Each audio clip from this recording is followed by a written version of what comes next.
The Rebellers by Jane Roberts, a novel, read by Martin John, Chapter 13.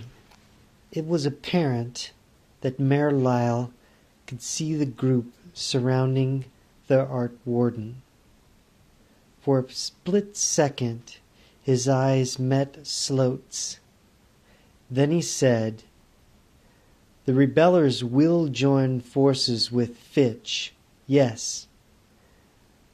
I can offer no help as far as police defenses are concerned. If I leave my post, I can hardly expect those beneath me to keep theirs. I suggest that you follow Fitch's proposals. The borough hasn't much of a chance, but any chance that it does have lies in his hands. He's very persistent." The mayor paused briefly. Then he said, "Sloat, this is my way. I'm sure you understand." Fitch was so weak with relief that he could hardly speak. Warden Graham was so angry with the mayor that he stared at Fitch with his round, dark, oval eyes and demanded, "How could he do a thing like that?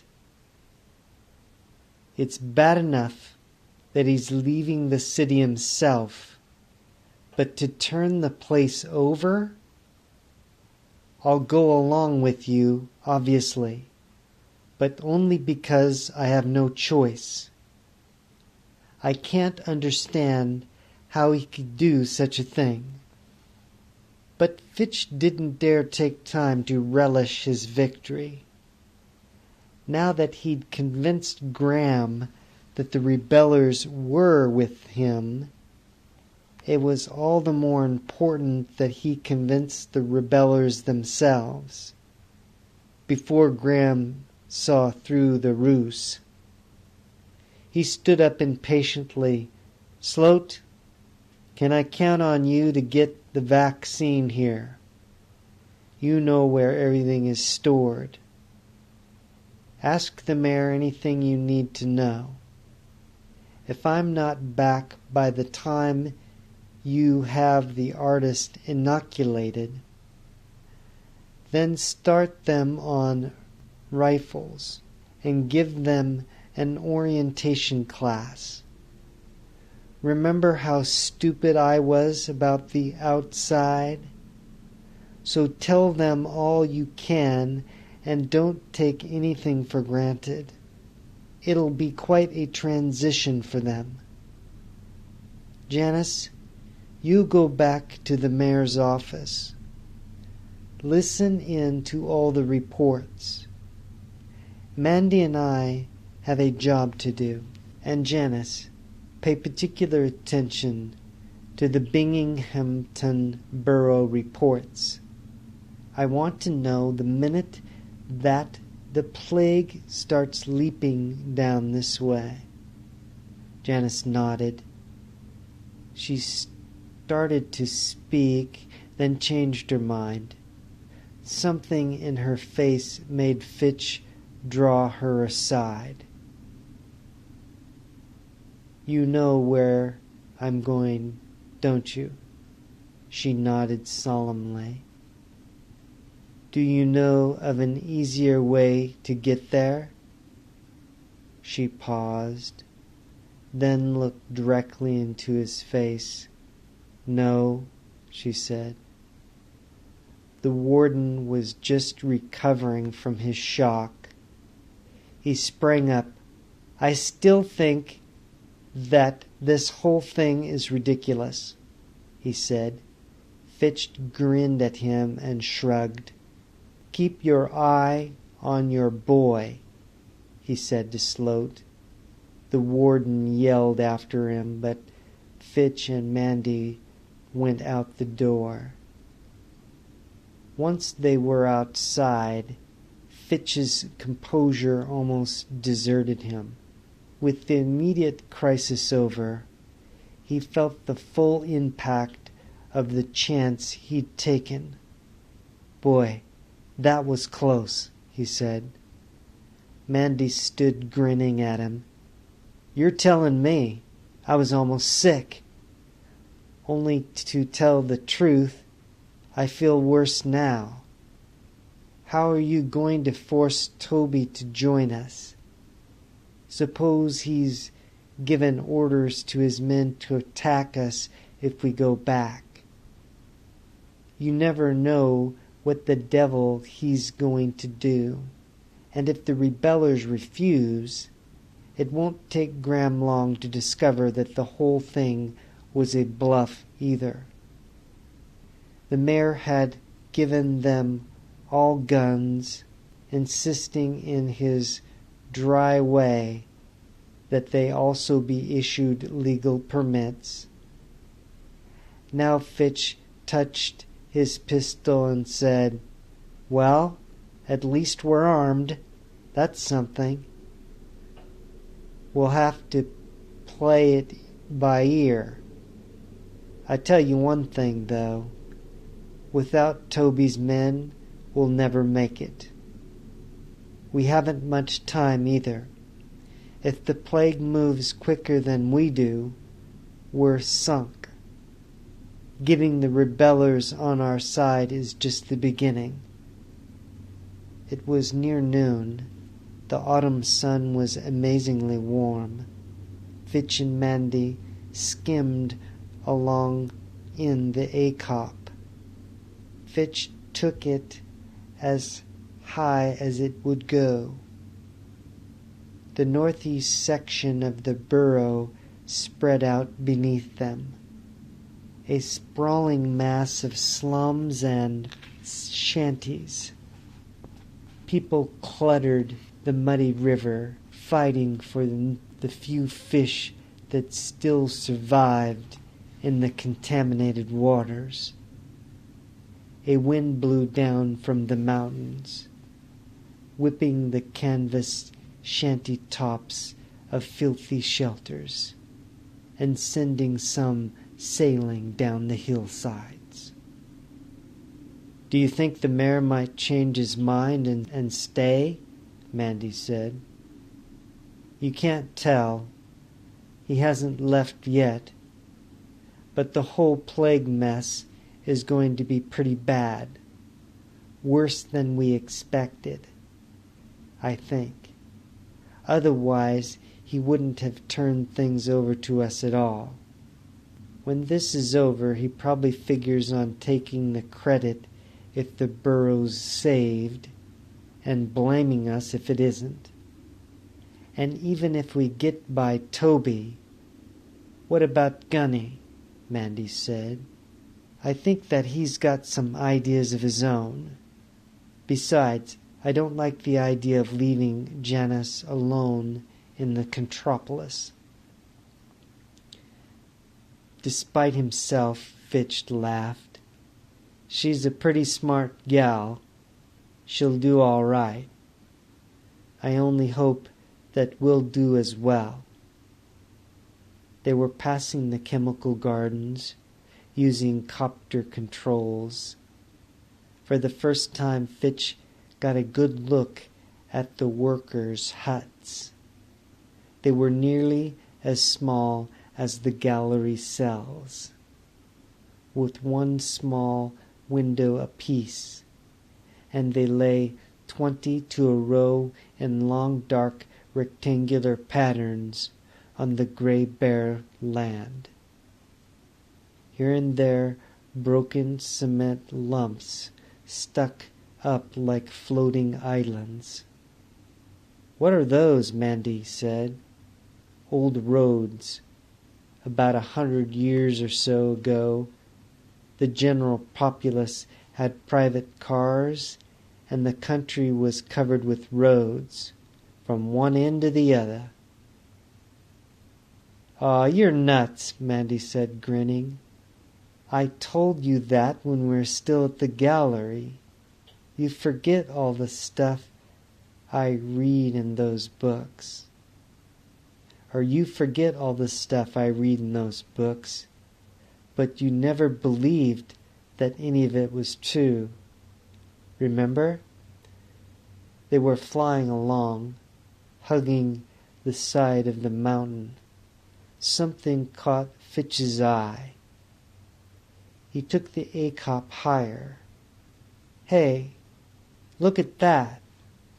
The people haters are sitting up their own barricade. They're going to defend their mountain against... He broke off.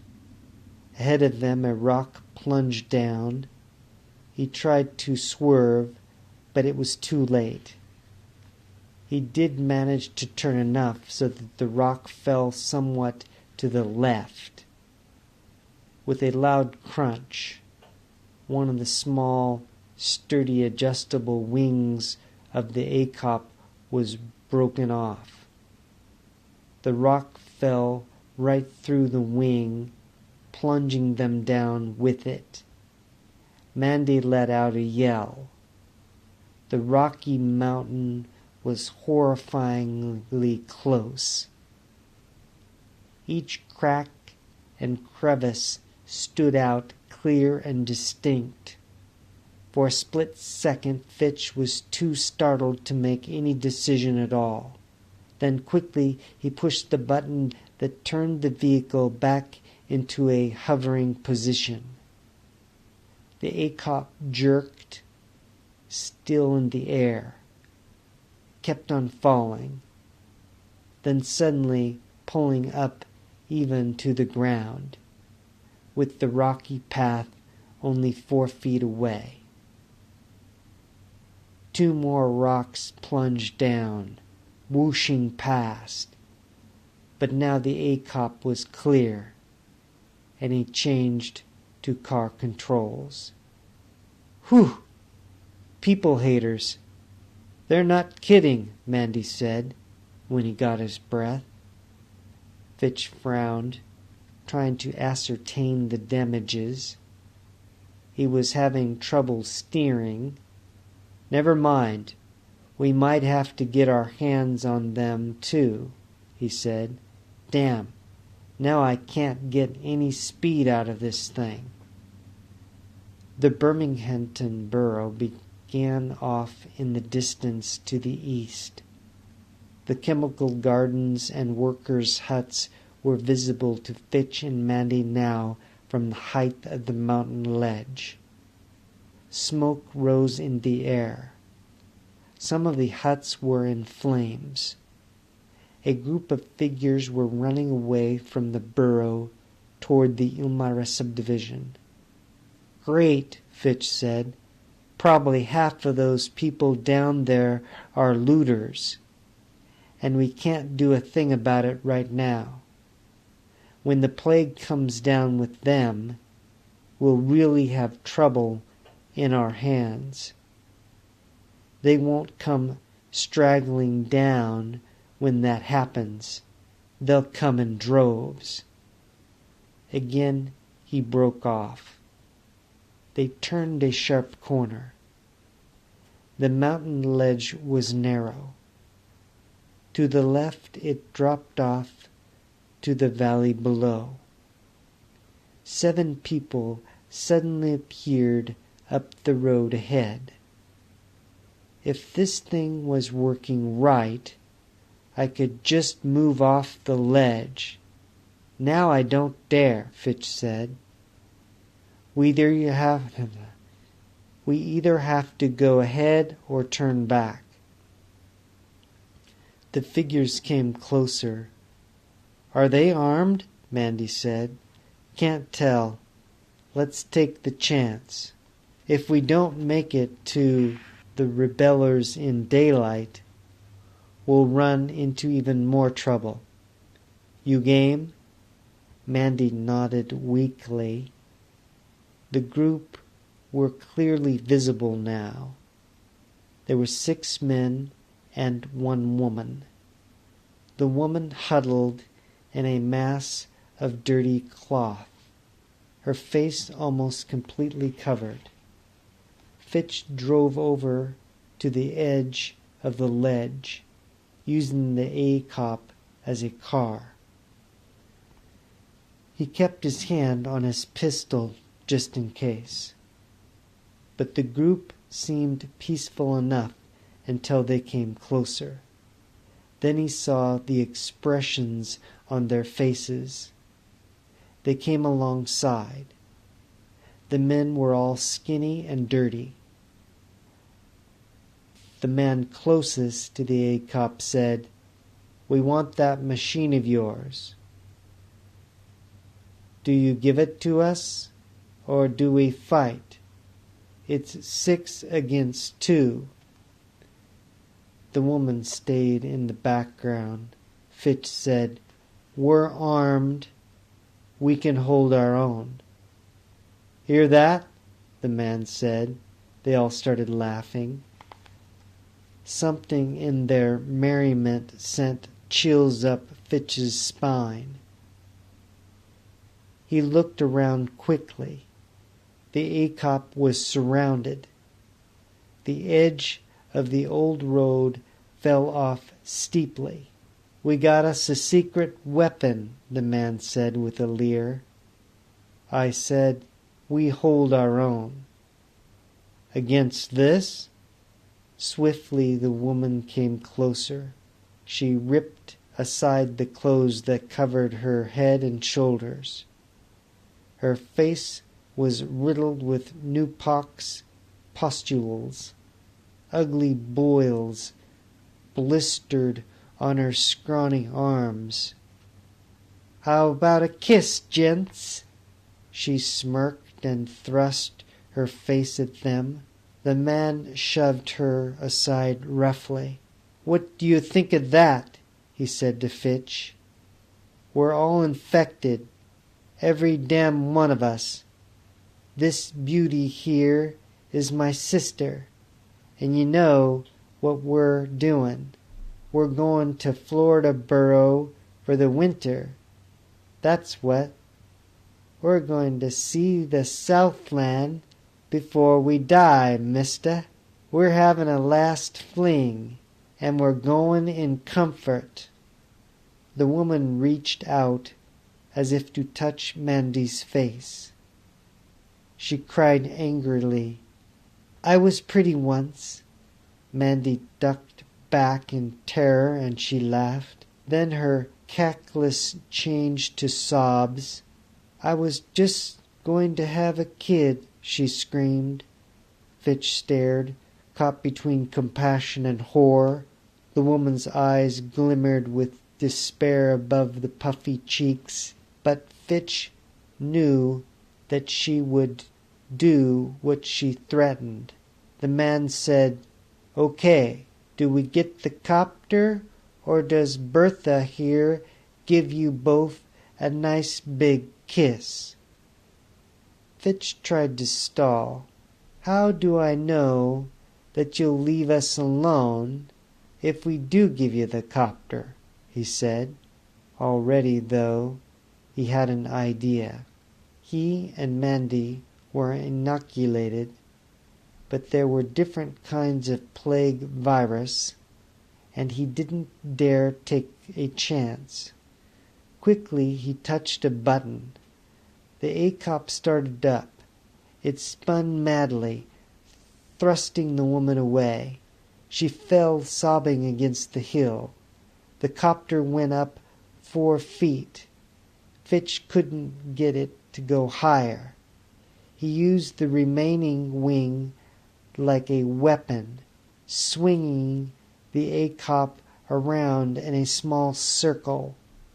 The men rushed at it. Fitch swore. He tried to get some speed out of the vehicle, but it kept bumping along, going up a little distance, then banging back along the ground. The mountain ledge was crooked. The men caught up to them. Fitch forced the A-cop back to 4 feet once more. "The path straightens out further down," Mandy yelled. if we can make it the next quarter of a mile." Fitch looked back. The men were breathless, but still determined. "Last curve," Mandy shouted. "Watch out!" Almost too late, Fitch saw the towering mountain side right in front of them. He swerved frantically. The ACOP straightened out. The ledge was suddenly wider.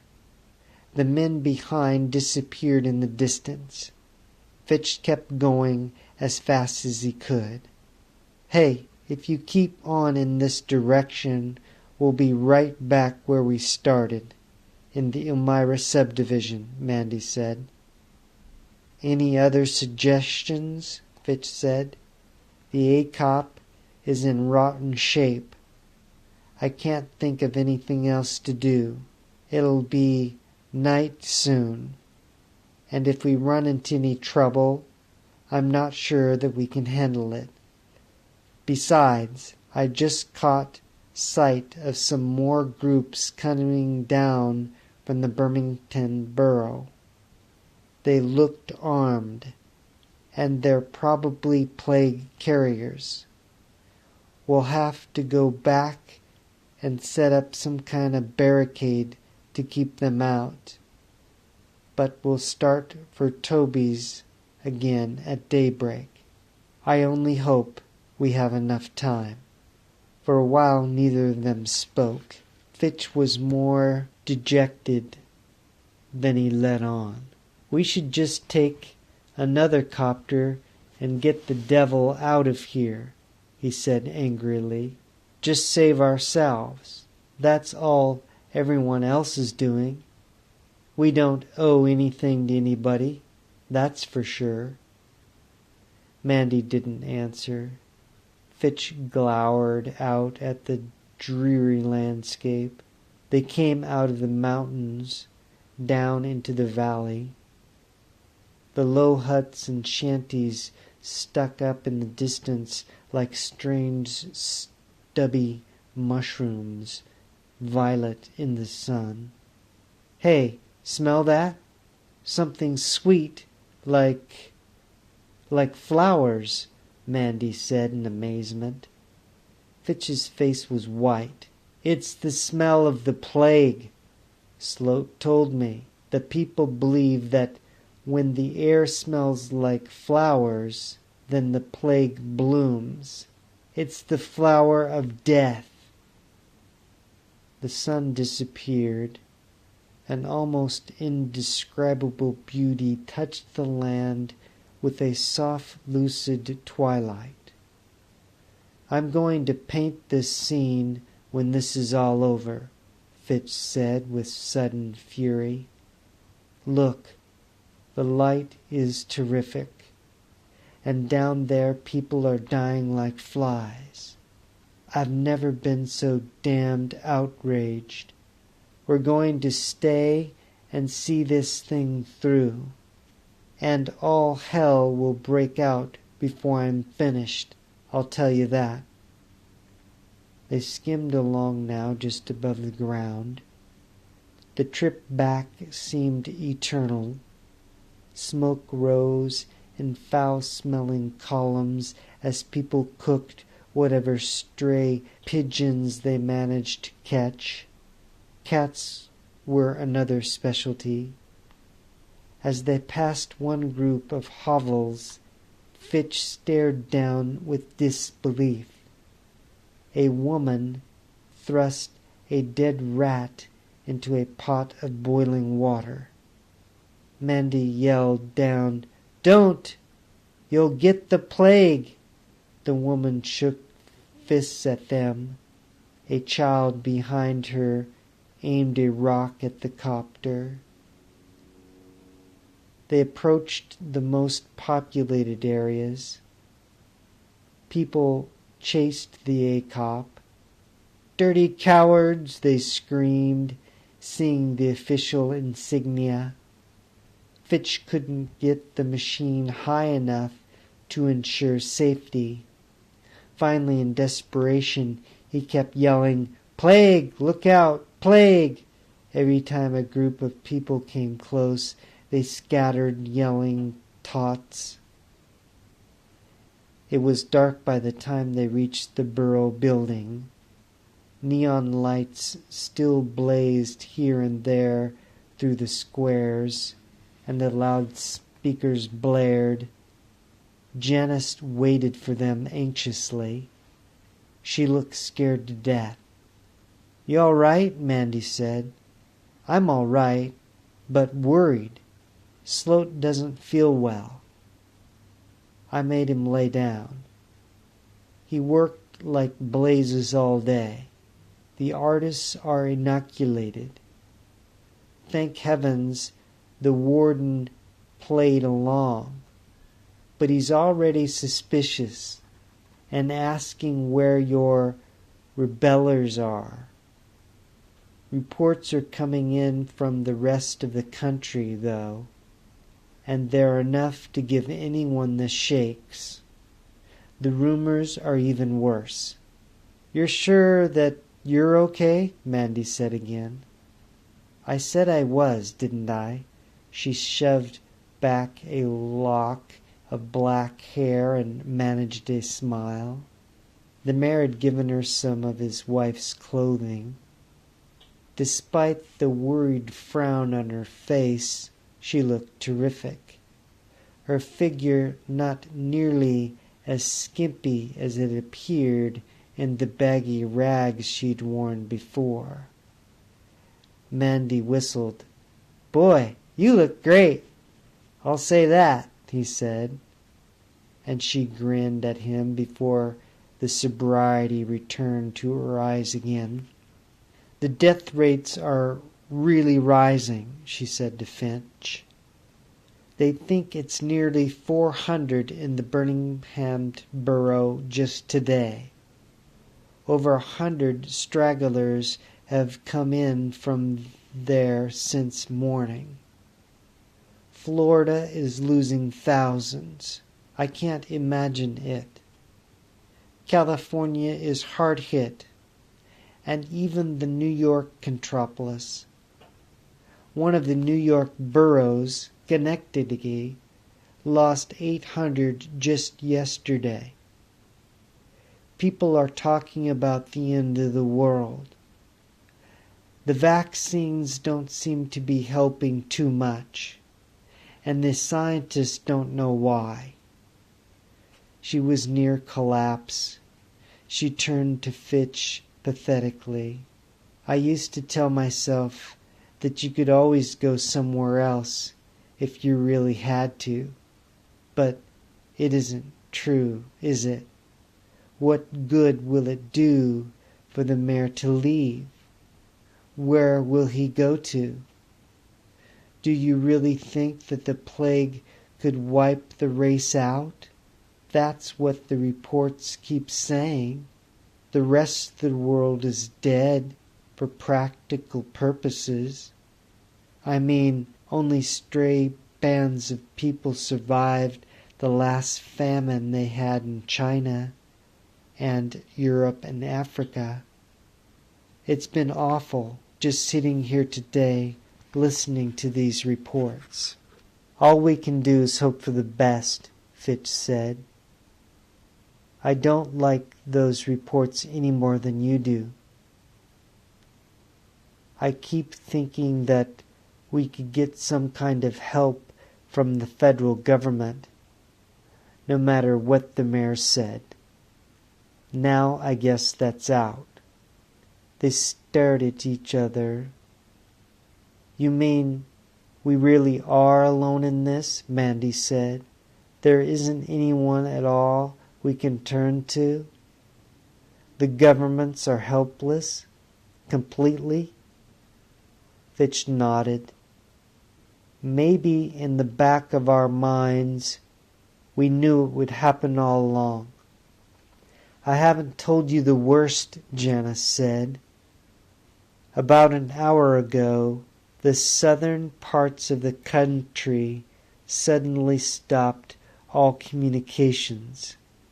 They just went dead. I hate to say I told you so, The mayor stood in the doorway. You don't really know what we're up against. I'm afraid I have some local news that won't help your frame of mind. He came in, smiling sardonically. I have information that the supervisors of the chemical gardens intend to leave. You'd better get some men out there right away if you want to hold the place. Otherwise, the people will loot it clean. Also, those temperature and light controls that have to be kept at precise limits or everything will spoil. You don't want the place contaminated either. You could stay yourself and set up an example for the supervisors and everyone else, Fitch said coldly. Did you ever think of that? I've thought of it, Mayor Lyle said dryly. I'm giving you all the help I can, however. All the help you can? Fitch exploded. As long as you can save your own skin? I'm fed up to here, with you and with the rebellers too. If they don't join us of their own free will, then I'll attack with artist forces. They'll be the first to go. Really? Mayor Lyle said. All right. So it would be difficult, but we could do it, Fitch said angrily. You've been inoculated, haven't you? I have.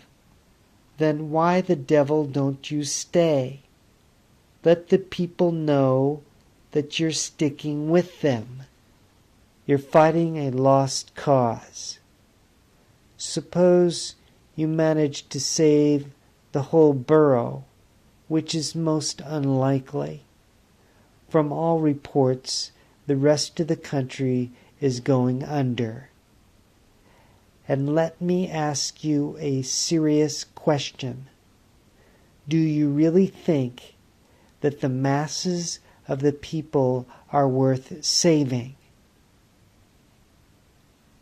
Of all the damned filthy things to say, Janice shouted. I'm leaving now, the mayor said. I only came to let you know about the supervisors. Where the hell do you think you can go? Fitch yelled. The plague is all over the country. Lyle smiled.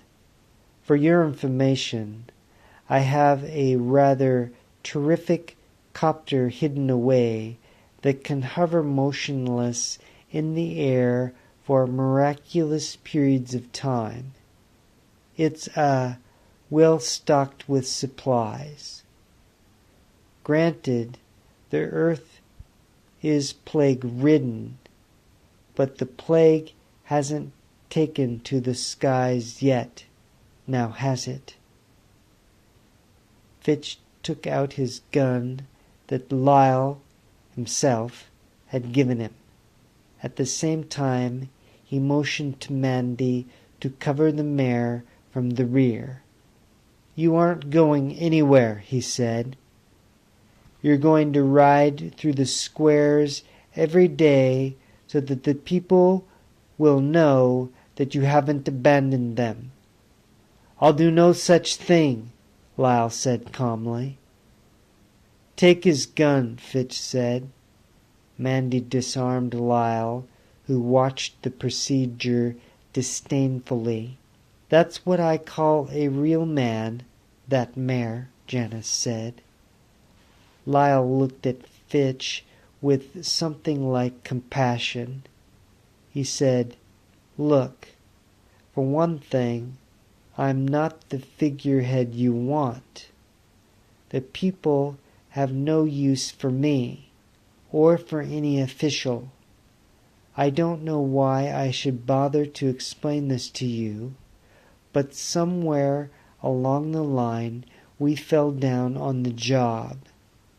It was just too much of a job to keep society stable, without trying to stem the tide of ignorance.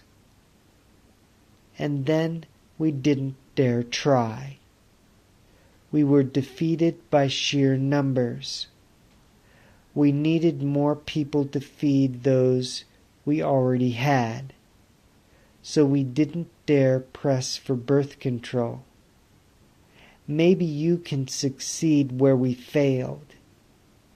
I'd just impede your progress.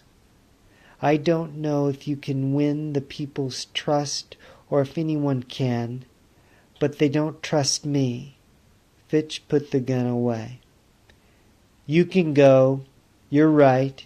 You'd be a liability. But it's a hell of a commentary, he said. Mandy stepped back. The mayor left the room. Mandy and Janice watched from the window. The mayor's lonely form emerged and was lost in the crowds below. Then his ACOP started up. The crowd yelled and took up chase. Stones flew through the air, but the copter rose, safe, and vanished from sight. Well, that's it, Fitch said. No need worrying about all we have to do. We'll just do one thing at a time. Mandy, you see how slow it is. Call the warden. I want as many people as we need stationed at the northern end of the chemical gardens. Try and force the supervisors to stay. If they won't, then Sloat can instruct some of the artists on how to run the place. I've got to get hold of the rebellers tonight, no matter what. I don't dare wait until morning now. He broke off. Commotion rose from the streets below. Another official car was taking off, and the people were racing after it and yelling. Fitch watched for a second. Then he said, "That gives me another idea. In an hour, I want all the airports closed and all the available ACOPs and planes seized. We're going to need them. Also all trucks. I want this borough closed up tight. Right now, by hook or crook, I've got to get the rebellers to help." Janice had been watching Fitch intently. She said, "It's awfully important that you contact Toby as soon as possible, isn't it?" "It sure is. As soon as the people are sure that all the officials are gone, they'll really riot. All holds will be off, and we've got to set up some kind of organization first." She paused. I know of a secret entrance to Toby's place, right from the heart of the borough," she said. "You what? And you didn't tell me? Do you know how much time we could have saved?" "I couldn't help it. Toby was good to me for years. It was the one secret I promised myself that I'd never tell, no matter what. Only you have to promise me that you won't harm him." "Harm him?" Finch yelled. "He's got 400 men behind him." Janice avoided the accusation in his eyes and said, "Well, quit squawking and I'll take you."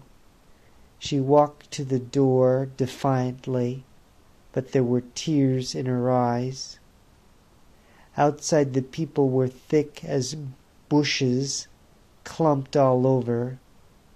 Fitch and Janice pushed over to the closest square. The atmosphere seemed ominous. Fitch looked around to see what had gone wrong and realized that the loudspeakers weren't blaring. The men who worked them must have left their posts. The silence was a giveaway. Fitch frowned angrily as he and Janice hurried along. "All hell will break loose soon. You wait and see," he muttered. He followed her to the base of an old building. A broken door hung open on its hinges. She led him inside to a dirt basement and scrambled down on her hands and knees. "Don't use a light yet," she said. She rummaged around on the floor. Something clanged. "Old floor drain," she said. "Sewer hole. Come on." They went through. He reached up and replaced the cover. "You can use a light now," she said, and he took out his flashlight. The beam of the flashlight showed a clammy sewer with a few inches of dirty water in the bottom. There was a small ledge above it, and they walked along cautiously. Fitch recoiled instinctively at the filth and darkness. The sides of the sewer glowered dimly, however, with an eerie light. This puzzled him for a moment. Then he remembered with relief that the rat-repelling paint that was so helpful to the rebellers. He started to say, "Anyway, we don't have to worry about rats," and just at that moment they entered the opening of a long, wide pipe. They crawled in, and Janice started screaming. The pipe was filled with rats. End chapter 13. Peace, light, and love. Aloha, and mahalo endlessly for listening.